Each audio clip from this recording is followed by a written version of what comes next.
अस्सलाम वालेकुम दोस्तों, इस्तकबाल है, स्वागत है, वेलकम है आपका दोस्तों हमारे यूट्यूब चैनल सूफ़ी मेहरबान अली में। दोस्तों आज की कुछ अहम ख़बर आपके लिए। जैसा कि आपको मालूम है दोस्तों, तकरीबन 1 महीने से भी ज़ायद गुज़र गया है। कर्नाटक में हिजाब मामला अभी तक गरमाया हुआ है। हाई कोर्ट की तरफ से तो फ़ैसला आ चुका था कि हिजाब नहीं पहना जाएगा स्कूल में, कॉलेज में, लेकिन ये मामला सुप्रीम कोर्ट में जब पहुंचा तो यहाँ से भी मुसलमानों को उम्मीद नज़र नहीं आ रही है। आखिर मामला पूरा क्या है दोस्तों, आइए मैं आपको विस्तार से बताता हूँ। कर्नाटक में एक तरफ तो सुप्रीम कोर्ट के फ़ैसले का इंतज़ार है, दूसरी तरफ बच्चों के एग्ज़ाम भी चल रहे हैं, जिसको लेकर बड़ी ख़बर आ रही है। कर्नाटक हाई कोर्ट के तालीमी संस्थानों में हिजाब पर प्रतिबंध बरकरार रखने के फ़ैसले के ख़िलाफ़ सुप्रीम कोर्ट ने तुरंत सुनवाई की मांग को खारिज कर दिया है। वकील देवदत्त कामत ने गुरुवार को सुप्रीम कोर्ट के आगे ये मुद्दा उठाया, जिसके बाद मुख्य न्यायाधीश की अध्यक्षता वाली बेंच ने कहा है कि हम इसको देखेंगे, लेकिन अभी नहीं।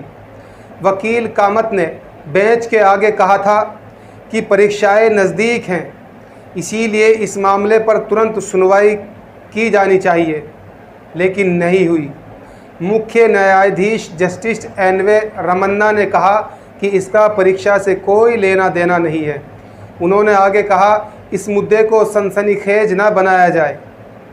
कामत ने कहा, जो वकील हैं हिजाब की तरफ से, कि ऐसे ही 1 साल निकल जाएगा और छात्राओं को स्कूल में दाखिल नहीं होने दिया जाएगा।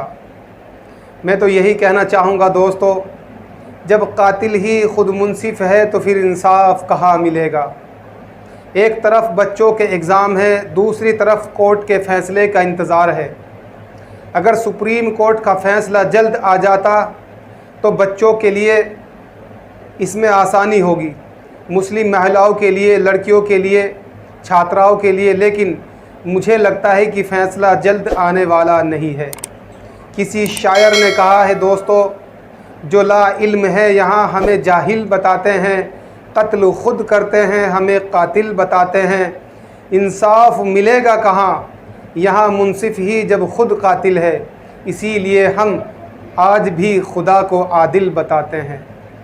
दोस्तों इस ख़बर को लेकर आपकी क्या राय है, कमेंट बॉक्स में बता देना। अब हम चलते हैं, जाने की इजाज़त दीजिए दोस्तों। अगर चैनल पर आप हमारे नए हैं तो चैनल को अभी सब्सक्राइब कर लें, ताकि आने वाली सच्ची और बेबाक ख़बरें आप तक पहुंचती रहें। अस्सलाम वालेकुम।